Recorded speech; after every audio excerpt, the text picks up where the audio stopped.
કમ્યુનિટીનું નામ છે ને, અને આમાં સ્પેસિફિકલી ખાલી એક જ ગાડી છે, ખાલી હાઇલેક્સ વગર બીજી કોઈ ગાડીને આપણે એન્ટરટેન કરતા નથી.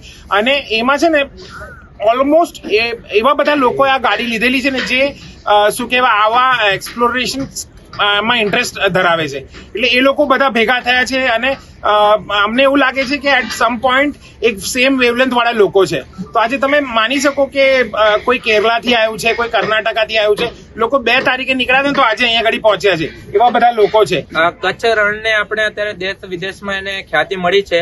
આપણા મોદી સાહેબે જે રણોત્સવ ફેસ્ટિવલ સ્ટાર્ટ કર્યો છે લાસ્ટ 13-14 વર્ષથી, એકદમ પબ્લિકને જેમ જેમ હવે ખબર પડતી જાય છે એમ હવે પબ્લિક રણોત્સવ જોવા માટે આવે છે. અને જે આપણે આ રણોત્સવનું માર્કેટ અત્યારે વધારે છે, પણ આવી રીતે ક્યારે ઓફરોડિંગ તરીકે આવી રીતે રાઇડિંગ તરીકે કોઈ દી બાઇક રાઇડ સુધી હજી સુધી થયું છે, પણ આટલું સારું આયોજન આટલી સારી ગાડીઓ સાથે કોઈ દી થયું નથી. તો આ એક કચ્છ રણોત્સવ માટે ફર્સ્ટ ટાઈમ થવાનું છે.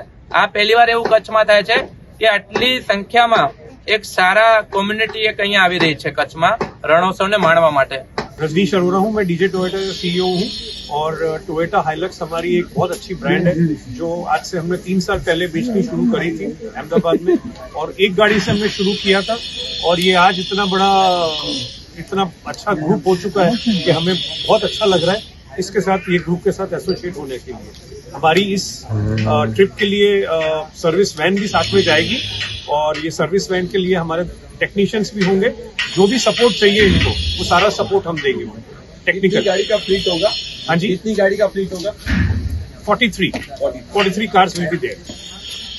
आज का ये जो इवेंट है इसमें अराउंड 70+ गाड़ी होगी। लोकल जो है यहाँ के जो नहीं आ सकते या तो जिन्होंने ऑलरेडी रन देखा है वो नहीं आ रहे, पर वो लोग हमसे मिलने यहाँ पे आ रहे हैं। अराउंड 70-75 गाड़ी यहाँ पे होगी। हमने गुजरात टूरिज्म को अप्रोच करने का ट्राई किया था, लेकिन उनकी एंड से अभी हमें कोई रिप्लाई नहीं मिला।